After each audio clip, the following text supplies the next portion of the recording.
My name is Bill Brunel. Welcome to today's meeting with Robert Fritz. We're going to be discussing some challenging times. I think most of you know who Robert is. My name is Bill Brunel. I do the coaching for the online Creating Your Life course, and we'll talk a little bit about that at the end. And Robert, as you know, is a jack of all trades, a musician, a composer. He's written a couple of best-selling books along with other strong-selling books about the creative process and about making your lives and your organizations the subject matter of the creative process. And also with us is also with us is Ivan Fritz, Robert's son. Ivan is the president and CEO of founder of Creator Tools, and has been around this work his entire life. So Ivan, you wanted to say hi for a second? Hello, everybody, and I'm really excited to have you here, and I'm excited for this conversation.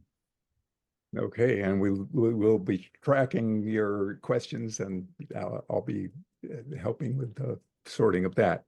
And so finally, Robert will take over and tell us what you're thinking about with these challenging times. Yeah, okay.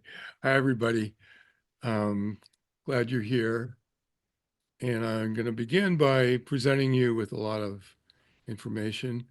And then after that, we can have dialogue and chat.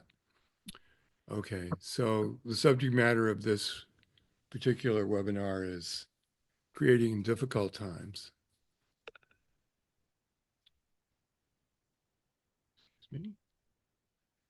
How do we react to difficult times? What's typical?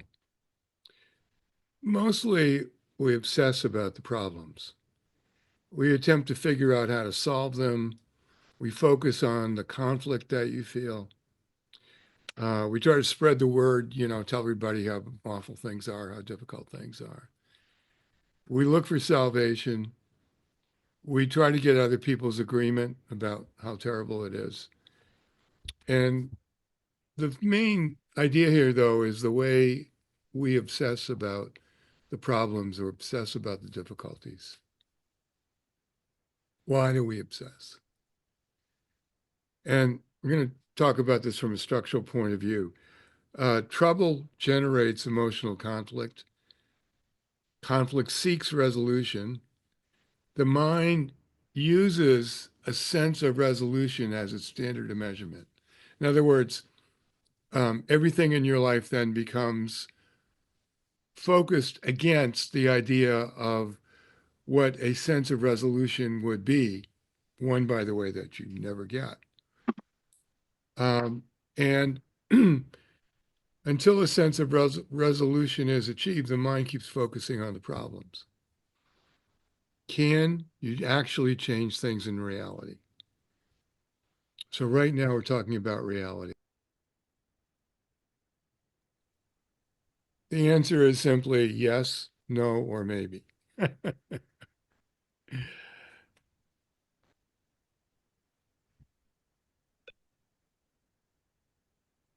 Here's the insight, though.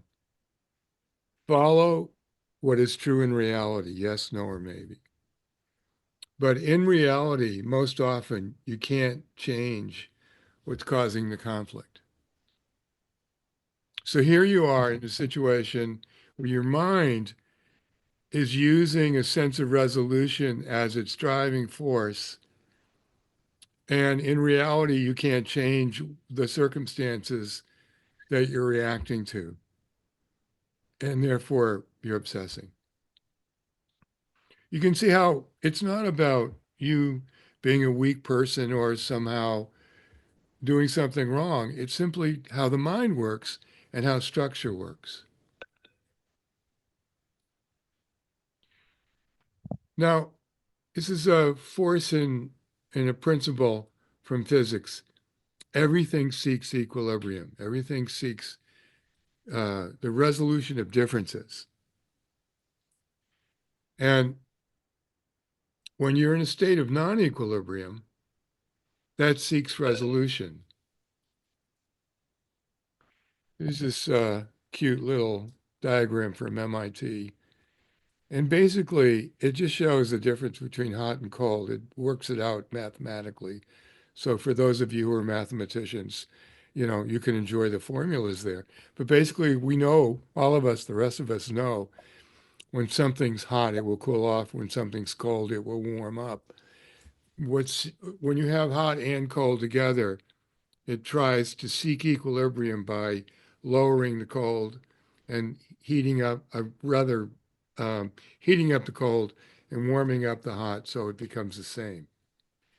This is a principle in life and in physics and in your life that's always going to be true. Any state of non-equilibrium will be seeking equilibrium. So your mind is seeking equilibrium. That means your mind is trying to resolve all of the discrepancies. For example, one way you do that is through dreaming. I have this in one or more of my books about the function of dreaming. And what the function of dreaming is, which by the way is very healthy, is it takes all of the input that you've had during the day and it tries to create a synthetic sense of resolution to give you a sense of rest and that you've moved from the discrepancies to a synthetic sense of resolution. And that's why if you don't dream, you actually can become psychologically impacted, usually paranoid. In other words, if you don't dream, you can be kind of crazy. That's the function of dreaming, is trying to synthetically create a sense of resolution to the conflicts that you experience, the ones you know about and also the ones you don't know about. So what's going on and what can you do about it? So your mind, get a sense of this. Your mind is seeking equilibrium and a sense of resolution. And it's important for you to understand the mental forces that are in play and actually create resolution. I'm going to tell you actually how to create resolution when you can't. And what do you worry about? I mean, think about worry. It's always either about the past or the future. It's hardly ever about the present. One example of that is somebody has a gun on you. You're not thinking about that they have a gun on you. You're thinking about that the gun might go off. So it's actually about the future. If the gun goes off, you're not thinking about how it hit you. You're thinking about whether you can survive or not. So you can see worry is always, in terms of time, is always about something in the future. But people more often than the future also obsess about the past. How do they do that? How do you do that? You go over the history over and over and over. You create theories about why it happened or how it happened. And you also create theories about what you could have done about it. You blame yourself. If only you had done this, if only you had done that. You blame others. If only they had done this, if only they had done that. And you dwell on what had happened. And it's not that you want to. You understand that what's in play here is a dynamic force about how the mind works. And it is causing your obsession because it's looking for resolution. Here's a major insight. The past is over. I know you know that, but you don't know that in a way. If you're obsessing about the past, You actually don't realize that the past is over, but the past is over. Boy, it is. Yeah. You're never going to make the plane you missed. You're never going to avoid the snowstorm you were in. You're never going to take back what you said. You might apologize for what you said. You might say, well, I'm going to take back what I said. But you said it and it exists. And you're not changing the past. You're just trying to amend it by the present. You're never going to not do what you did. The past is over. It's done. No matter good, bad, or indifferent, the good, bad, and the ugly, it's over. And the future is really hasn't happened yet. And so all we can do is speculate about what might happen, try to anticipate what might happen, create strategies to address what might happen, obsess about what might happen. And that doesn't help either. Your mind, here's the thing though, your mind is trying to resolve something that is unresolvable. Impossible. Can't be resolved.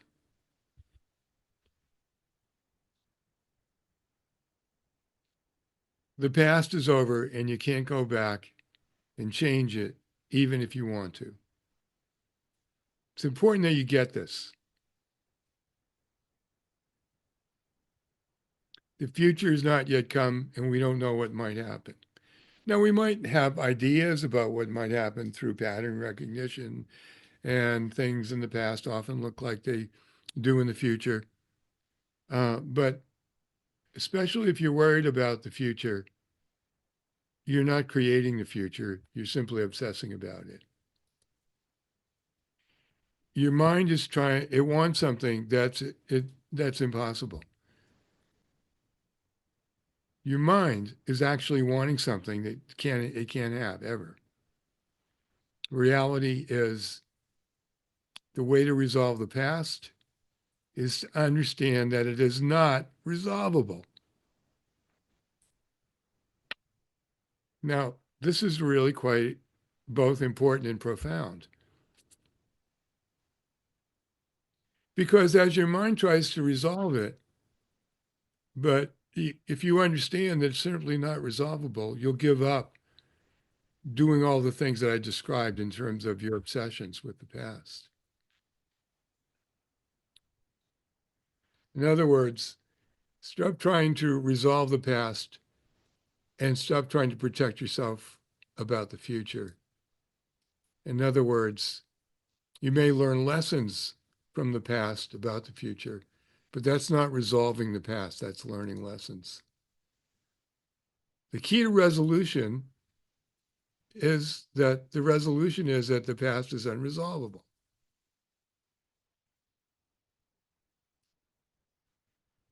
Now, as I'm saying this, I know for a lot of you, you maybe haven't thought about this way, but you recognize that it's true. And when your mind starts to kind of drum solo the past and obsess about it, you can actually intervene by understanding reality.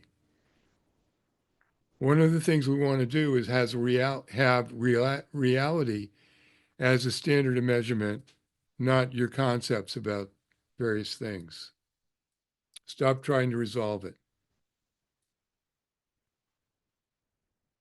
Okay. That takes discipline. One thing to know is all disciplines are not natural. You might say, well, it's natural for me to obsess. Of course it is. And it's not natural for you to train your mind to stay in reality and understand the past is over. And no matter what it's been, good, bad, or indifferent, you're not going to go back. You're not going to catch the plane you missed. That's why they're disciplines, is because they're not natural. You have a scratch, you itch it. Natural. You have a scratch, you don't itch it. That's a discipline. And for many of you know, what I talk about in terms of primary and secondary choice. Disciplines are really based on secondary choices on behalf of a primary choice.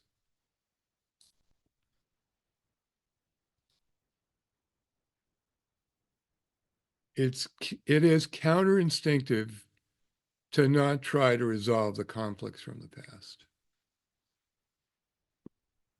So look, I mean, your mind's going to want to do one thing and you can intervene. You don't have to go along with it. That becomes the discipline and the counterinstinctive action. Train your mind to stay in the present. Train it. Focus. Bring it back. Drifts away, bring it back. Goes over there, bring it back. Goes over here. You know, one way you can do that is just start to look around the room.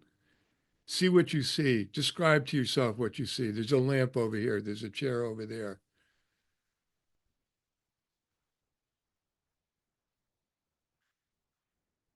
The past is actually over. But let's talk for a moment about creating in hard times. One of the things that we see nowadays in the more and more is what I describe as conflict manipulation. Conflict manipulation is the structure in which conflict is created to force you to act.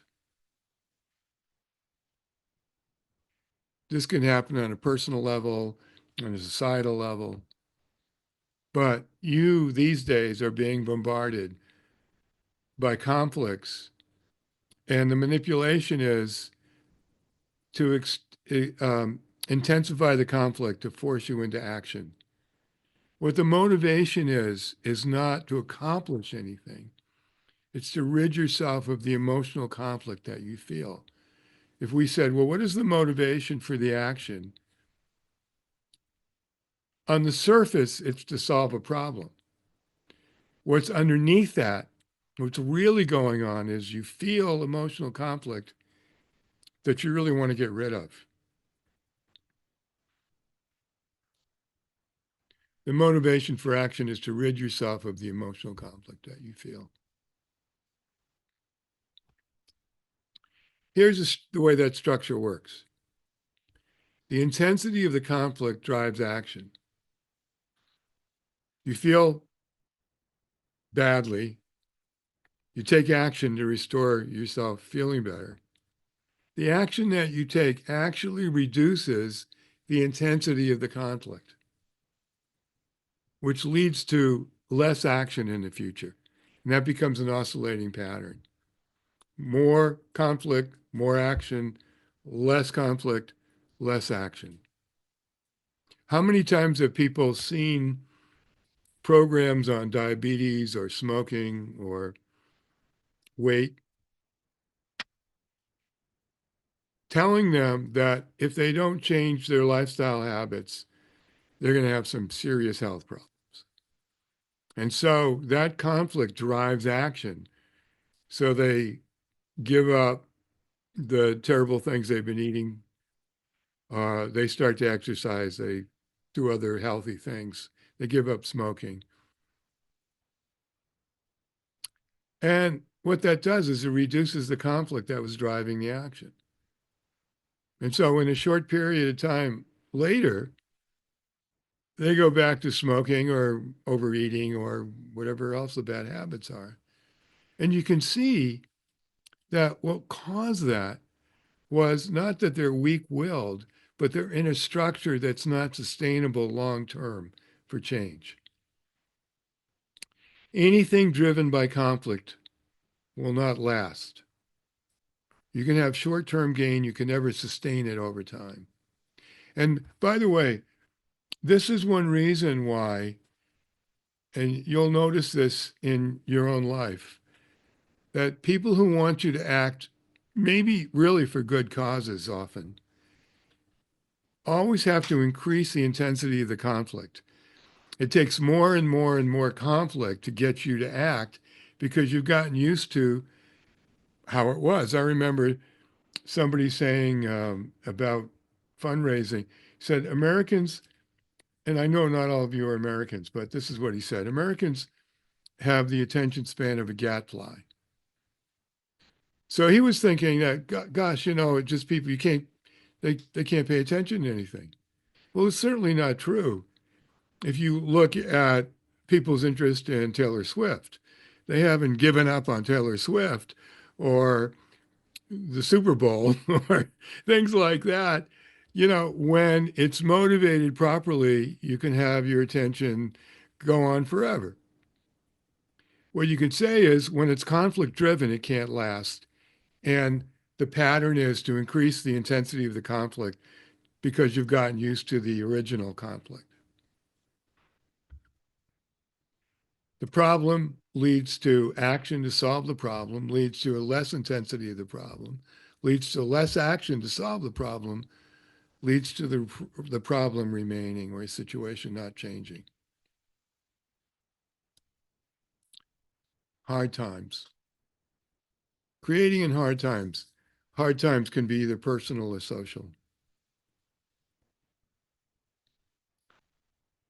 Examples of hard times personally would be economic, health, relationships, or career. There might be others of hard time types of things as well. But these are typically the kinds of things that one can experience personally in life. And they are, in fact, challenges. And then socially, we have politics, culture, safety as a factor in possibilities. These are hard times for many people. And here's the thing. Think about what I said about conflict manipulation and the way they try to manipulate the description of the conflict. So instead, actually be aware of the actual risk, have a real risk assessment. Be aware of the actual risk, not the concept of risk. Things may be either worse than they say, the same, or better than they say. But look at it in relationship to reality versus the emotional conflict that is generated by the idea that things are hard or bad. In terms of the social forces that are in play trying to use conflict manipulation to motivate your reaction, this is happening more and more and more and more and more. The sky is falling, the sky is falling. Now look, the sky might actually be falling.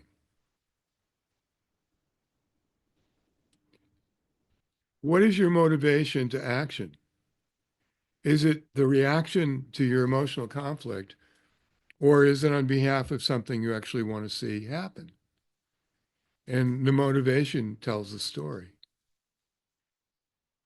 This is something I've described as the frames of the dynamic urge. And the inner frame here, I don't know if you can see my arrow, but this is like a close-up, a medium shot, or a long shot in camera angles. The close-up is appetites, instincts, and impulses. Conflict manipulation always works on this. Demands instant gratification. Hurry up and act. Something's awful. The house is on fire. It tries to capture your instincts. Not so much your appetites. That's more like a thing that McDonald's does. When they try to, I remember seeing this ad in Toronto, and there was a picture of a Big Mac and a Coke, and it says, you can't resist. And it was all about trying to fall into league with your appetites and instant gratification. If we back up from a close-up, we get a medium shot in photography. And this is where we have the organizing principle of aspirations and values. The way time works in appetites, instincts, and impulses, it's very short term. If we move to aspirations and values, the time frame changes. And so we have a sense of the past, the present, and the probable future, or the desired future. And the organizing principle then becomes our aspirations and values. So appetites, instincts, and impulses are always going for your emotional reaction. Aspirations and values are not going for your emotional reaction, but in a way, your generative action, your creative action, what you want to bring into being, what you want to create. In terms of orientation, my recommendation is to be objective, not subjective.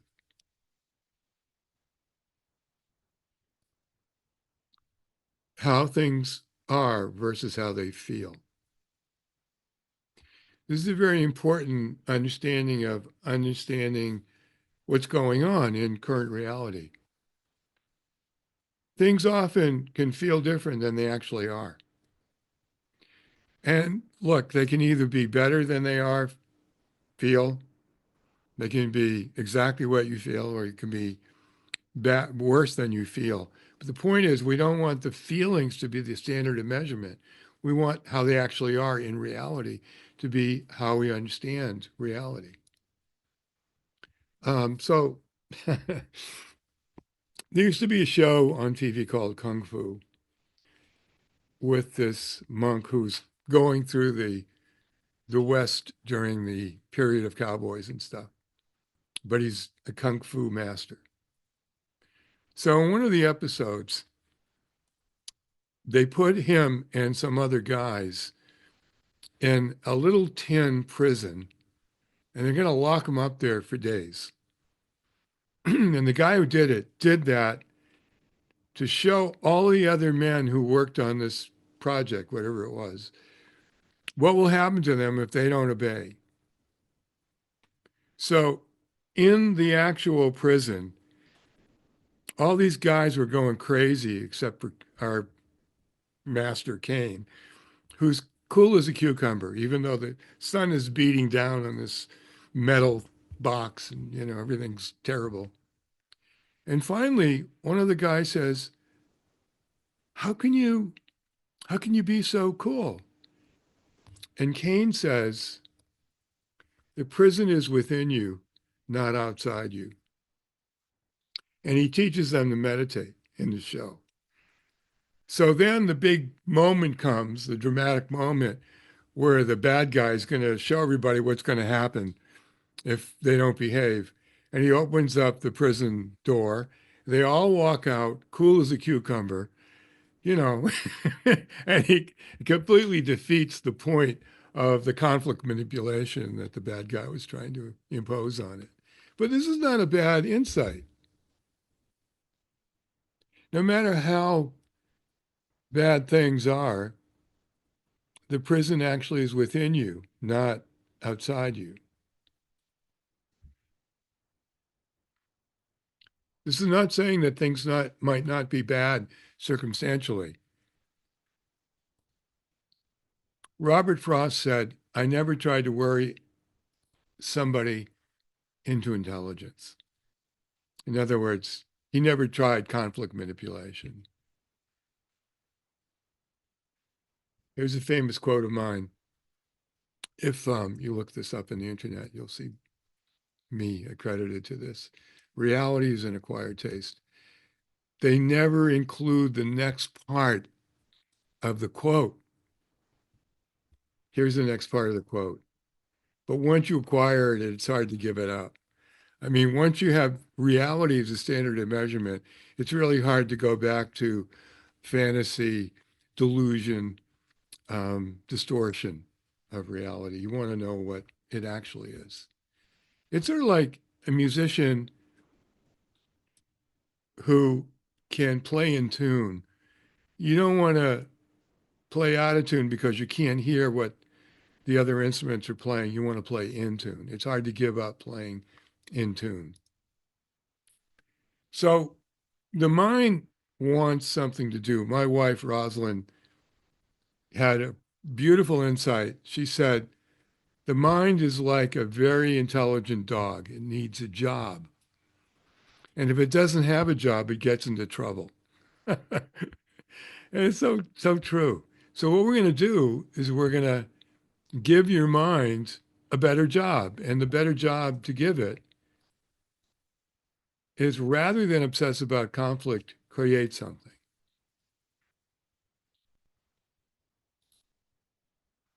The creative process is that you're bringing something into being. You're creating something that hasn't existed before. You're bringing something into being. And as I've described the creative process, the underlying structure of the creative process is structural tension. You begin with an end result. From that end result, where are you in relationship, in reality, to that end result? And what actions do you need to take? The structure itself seeks resolution. So you're working with forces in play that motivate the actions. It's also a learning process. So even if you don't know how to create something that you want, you take an action, you get a result, you evaluate that against the outcome, and you make adjustments until you eventually learn how better to create what you want to create. For most of you, unless you really have big projects that you're working on, my recommendation is pick something small to create, to begin with. And by the way, like right now, I'm working on a major documentary about Kenny Warner, who's a jazz great. And while I'm making this film, this always happens when I'm making a film, I just have incredible energy in the rest of my life, as well as making the film. It's just something going on, that got the structural tension happening. But in the meantime, I'm also doing little creations all the time, from cooking to all kinds of other things, writing things and so on. So now the reason to create is to bring something into being, not to solve your problems, not to get the tension off of you, but just to have a different modality of your life. The principle is always be creating something, big or small. Pick something small to create and give your mind a new job. Let's talk about your environment for a moment. Minimize conflict manipulation in your life. Now, I want you to know is you're going to be bombarded with conflict manipulation, sometimes based on good causes. Surround yourself with supportive things that really support your quality of life, your health and well-being. Don't avoid being aware of current events, but don't obsess about them. One thing that Rosalind and I have done is we've actually stopped watching the news the way we used to. Now, we're quite aware of current events, and we will watch some things, like a lot of the comedians are just great at describing current events. And we'll watch the BBC, we watch the BBC News and so on. But what we don't do is have the news on all day, because once we know what's going on, we know what's going on. We don't have to see it 100 times. What the news is trying to do, not on purpose necessarily, but they really are trying to attract an audience by making it important that you know, and therefore are outraged by things. But see where and how you may have the ability to change things and where you don't have the ability to change things. So if, for example, you say, well, I want to go on a protest because that might actually help change things. Go on the protest. The question is not about whether you take action, because in that case, it's an example where you may have some action that is effective in reality. It's your motivation for the action. If you take it based on trying to rid yourself of conflict manipulation, then basically it might help a little bit, but it's not going to help you personally. You're just simply reacting yet again.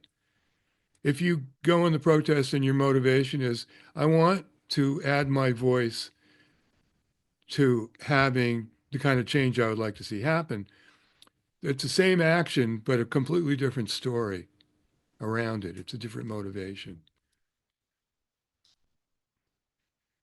You're in a world that's trying to manipulate you by conflict, outrage, stress, trauma, distraction, hopelessness, powerlessness, victimhood.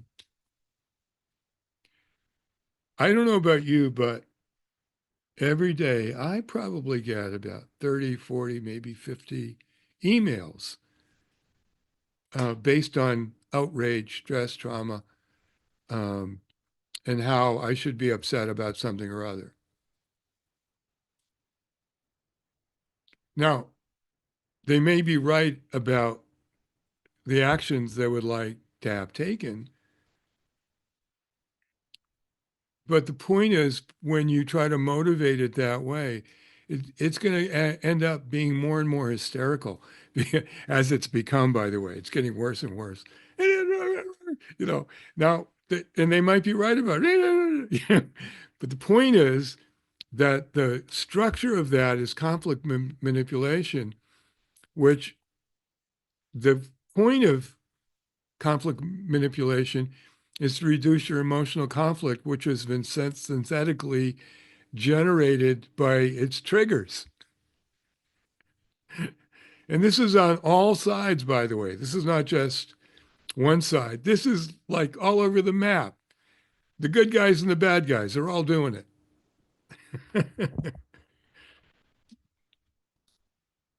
So don't fall for it. Look for true risk assessment. You want the facts, not the impressions.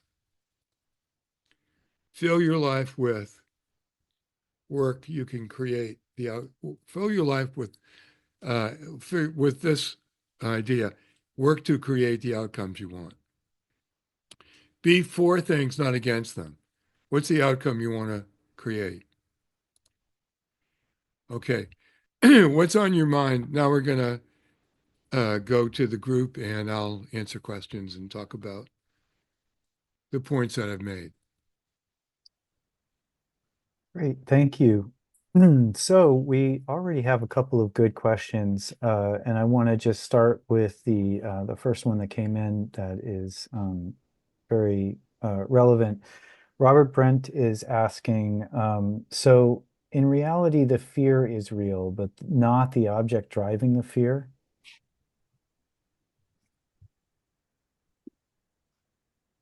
It's the fear that you're experiencing is based usually on a concept of reality, not reality. So there are places in which fear is well motivated. When you say the fear is real, I suppose you could say it's always real in the sense that it's an emotional reaction, but reaction to what? If I'm in a car that begins to skid on ice, I might experience fear based on something real, which is real risk assessment. My car I no longer have control of my car and I might get into an accident. I'm not addressing the fear, I'm addressing the risk. Fear is simply the reaction. The action I'm taking is not motivated by fear. It's motivated by wanting to be safe. So when you say that the fear is real, I mean, how does one say, well, yeah, it's, your dreams are really dreams.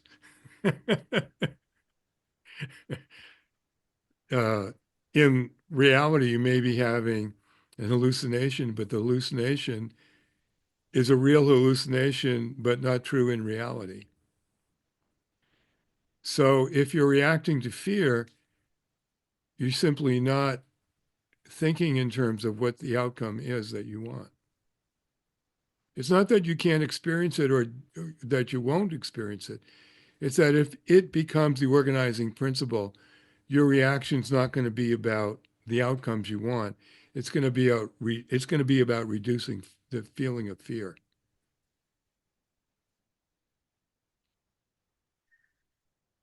Um, so that's very good answer. Also, James is asking a question about reality, which is kind of interesting. I think what he's really asking is, how do you know what is reality? He said, reality seems important. Would you describe what it is and what it is not? Well, we're not talking about philosophical reality. Um, the old question of if a tree falls in the woods and there's no one there to see it fall, does it really fall? And why, when we come later, is there a tree on the ground? So we're talking about the normal understanding or perception of reality. It's in the law, there is an idea that deals with circumstantial evidence. If you go to bed and the streets are clear, you wake up in the morning and there's snow everywhere, you can presume that it snowed during the night. It's circumstantial evidence. The evidence, though, is the important thing. What's the evidence that we have for reality? Can you measure it? Can you describe it? And so I stay away from, in my opinion, and particularly when you're creating, stay away from philosophy. It's completely worthless and impractical. Instead, learn how to raise your level of awareness. Now, when I went to the Bus Conservatory, um, they had things called ear training. And so the teacher would play something on the piano and you had to identify it correctly. And if he played C, F, and you said it was CF sharp, you got it wrong because he actually played CF. And they describe that as raising your level of awareness. And so that's what we mean by reality. We mean what's real.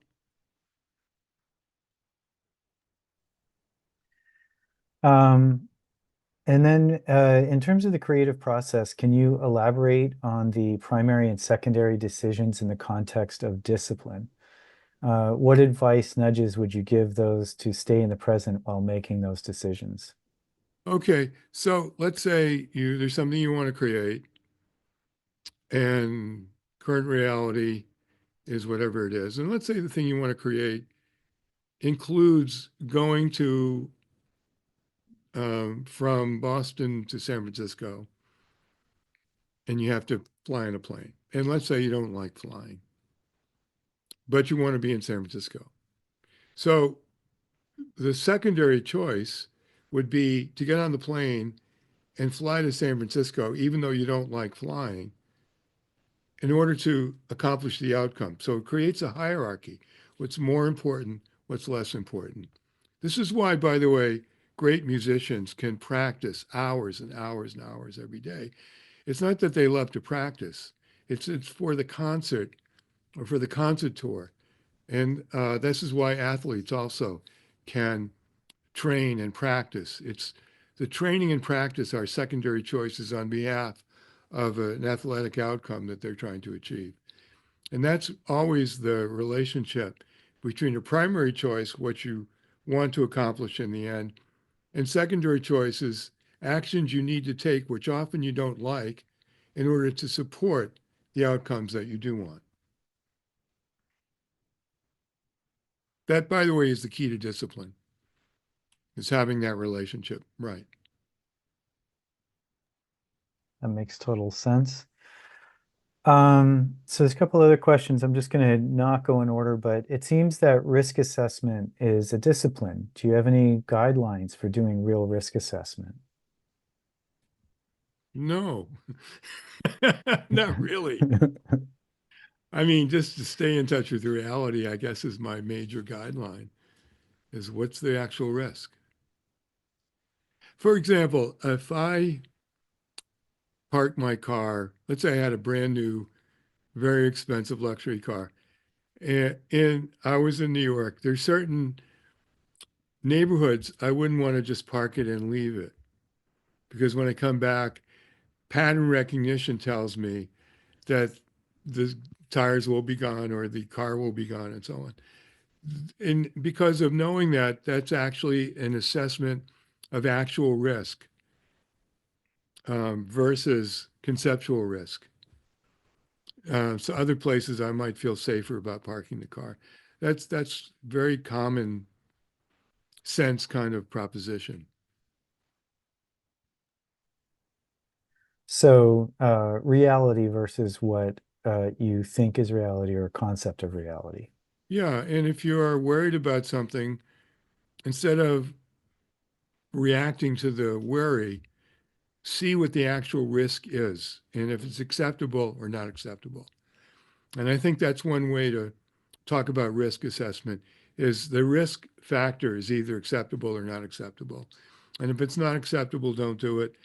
And if it's acceptable, there still might be a chance of risk, but it's okay that you're willing to chance it. Um, I understand you've worked with Navy SEALs.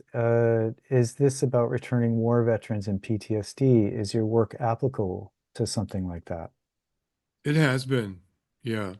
Although we're not directly addressing those kinds of problems, but one of the things that's helpful for people who have had trauma is to understand that the past is over and to stay in the present because for them, the resolution of the past is very difficult. And that's why they have the problems that they have, is they can't get over it.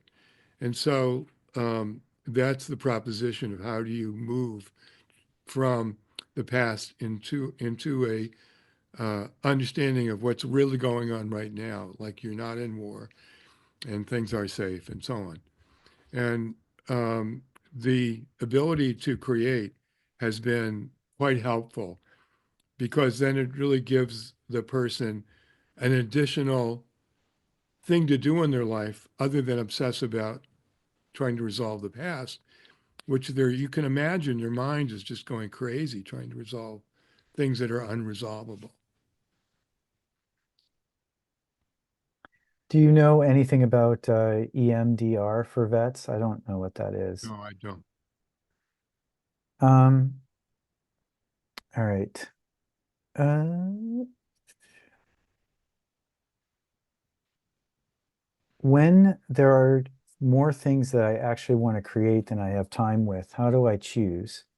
And how do I relate to a changing reality that may alter the possibilities for my creations to come to life? Okay, first question is if there's more things to create than you have time to create, you've got to pick which ones are more important and which ones are less important. And you create a hierarchy of importance that you designate. You have the editorial control over which ones you'll pick.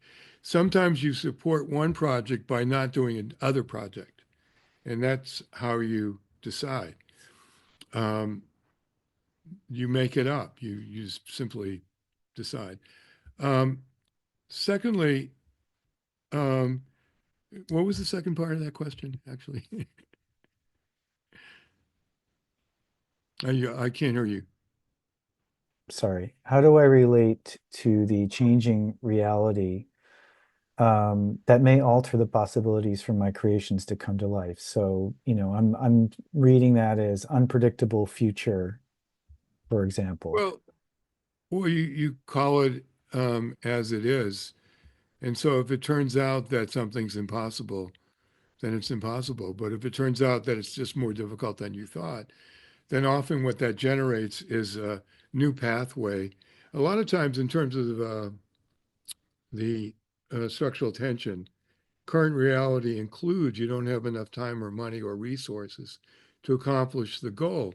Well, what does that mean? It means you don't have enough time, money, or resources to do it in conventional ways. So that motivates invention. And so often the mother of the creativity is once you have structural tension, you can't do it the usual way. And so it forces innovation that sometimes is even better than the conventional ways. Um, so um, nothing's guaranteed, but you up your chances, you stack the cards in your favor by being in touch with how reality is and how it changes.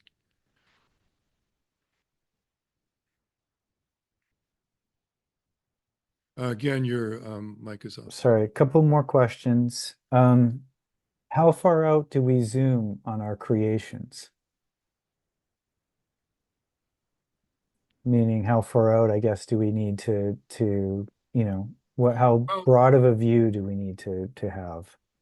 it depends on the scope of the creation, but um, often bigger creations that take place over longer periods of time can be put into chapters in a way. And so you have the outcome understood, but within that, you have interim creative processes that then um, help you, enable you to bring the outcome into being in a very sensible way. And as you move through time, you know more and more and more about the ways that you're going to create the larger outcome that you're thinking about. And the outcome might be 10 years, or it could be 5, 10, 20 years even in relationship to time. But during that period of time, the creative process and structural tension are in play uh, as a force and as a structure you're using. Okay, so we have time for just a couple more questions. Real simple one. Are you planning on writing any more books? I don't know. Okay, that one's easy enough. So creating is the best But way just to to, say, one thing I am doing these days is I'm writing a lot of music, and I'm still making films, and so those are things I'm really quite involved with. so creating is the best way to be present and dealing with conflicts or reality. Uh, Inadvertently, yes, but not by motivation. So if you're trying to create in order to get rid of conflict, that is in fact an action taken addressing motivated by conflict. If you're creating, as it turns out, the focus of your life and the quality of your life will change or shift from one reacting against circumstances to one that's generative in favor of those things that matter most to you. Great. All right. So one last question I'm just going to grab. Can you lose interest in a creation after you've established structural tension? I think that's a good question. Yeah, you can, and often you won't, um, because the thing you want is still the thing you want. So, but if you lose interest in it, then don't do it. Right. Once you don't want it anymore, you don't want it anymore, right? There's no point of the creative process other than creating something. I mean, the creative process is not designed to heal you, to cheer you up, to make you a better person. It's to bring things into being. The same way, um, I suppose, the um, reason to cook is to have food on the table. You know, there's a point to the process, and the point is to bring things into being that you want. And there's all kinds of wonderful incidental side effects, but those aren't the points.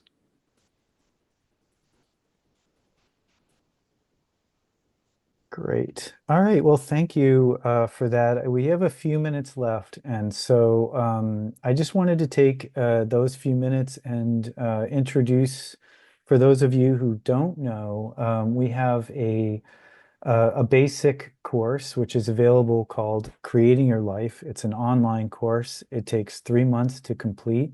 Many of you I see on this call have actually completed it yourself. Please, if you have something to say about it, feel free to comment in the comments. It's a great way to develop the discipline that we've been talking about today. It's a great way to focus on your life goals and your life building process. And you can sign up for it at creatortools.net. I was going to show a video for it, but I'm a little concerned that we may not have time to do that particular video. So I just wanted to just quickly say what to expect out of it. You can expect that your ability to create, your discipline to create on a regular basis, to create the goals that you want, to create the life that you want, are completely increased with this course. Your discipline is really developed around creating first small achievable goals and then moving to larger, more complex goals over time. And at the end of the course, you have really a complete life plan for the next 5 years and beyond. And it's just, I just can't recommend it enough. And you can also join a community of creators that we're building, people who have taken the course, who understand this work and are all hanging out together on Facebook. Let me say one thing about it as well, Yeah, which is there's a lesson every day from the course on video. The there's over 100 and something videos in the course, 132, something like that. 32 videos. And so you do a little lesson every day, and then you put that into practice every day. And so what the power of that is, it's an accumulative process that develops over the 3 months of the course and deepens and deepens and deepens your mastery of your own creative process.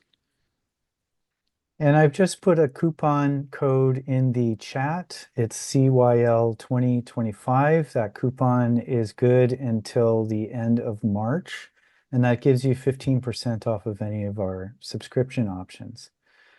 And I believe too, there's a couple of in-person workshops coming up. I didn't know if you wanted to talk about that at all. You've got the Living Art in Mexico and an FST, right?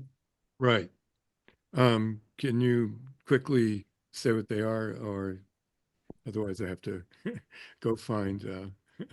Uh, yes. The Living Art in Mexico is coming up.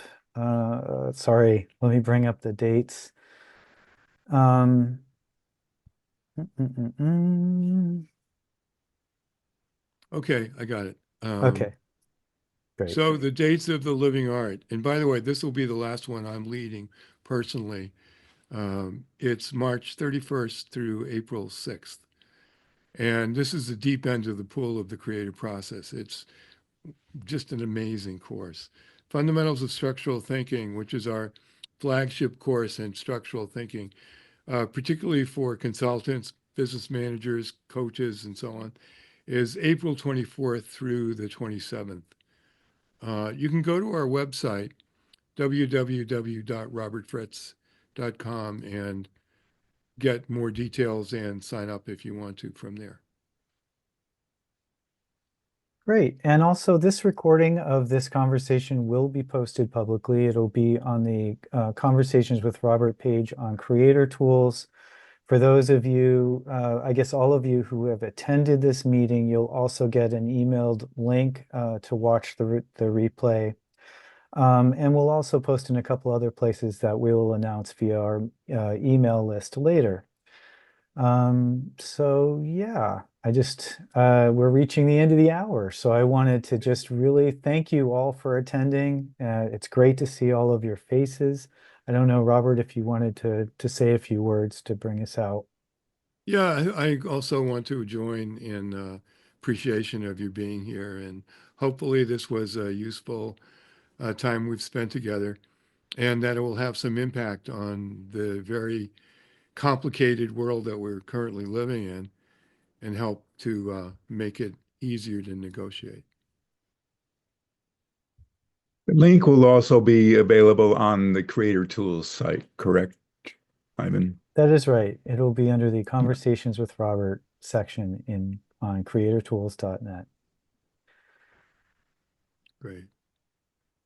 Hi, thanks. This is Mwalimu Musheshe from Uganda. I enjoyed the conversation. Thanks, Robert. Thank you, Musheshi. Okay, and so goodbye, everyone. Thanks, Goodbye. everybody. Goodbye. Bye for now. Yeah, thanks.